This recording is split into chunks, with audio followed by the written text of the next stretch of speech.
ସାଙ୍ଗ, ତୋ ପାଇଁ ଏ ଦିନଟିଏ, ଆମ ବନ୍ଧୁତ୍ୱକୁ ଆହୁରି ମଜବୁତ କରିବା ପାଇଁ ଏ ଦିନଟିଏ।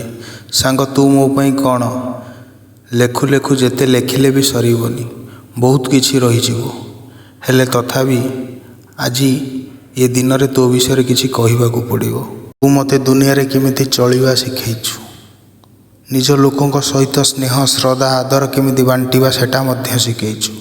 ବନ୍ଧୁତ୍ୱ ଭିତରେ କେମିତି ସାମଞ୍ଜସ୍ୟ ରକ୍ଷା କରାଯାଏ ତୋଠୁ ମୁଁ ଶିଖିଛି। ହୁଏତ ତୋଠୁ ଏହି ଜିନିଷ ଆଉ କିଏ ମୋତେ ଭଲରେ ଶିଖେଇ ପାରିନଥାନ୍ତା।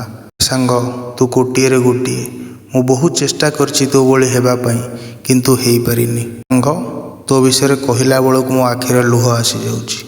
ମୁଁ ଜାଣିନି ମୁଁ ତୋତେ କେତେ ଭଲ ପାଏ, କିନ୍ତୁ ମୁଁ ଜଗନ୍ନାଥଙ୍କ ପାଖରେ ଏତିକି କାମନା କରିବି, ମୁଁ ଯେତେ ଥର ମଣିଷ ଜନ୍ମ ପାଏ ତୋ ଭଳିଆ ସାଙ୍ଗଟିଏ ମୁଁ ପାଇବାକୁ ନିହାତି ଖୋଜିବି।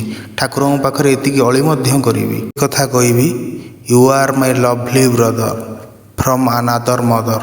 Love you bro, love you ସାଙ୍ଗ, ଲଭ୍ ୟୁ ଫର୍ ଏଭର।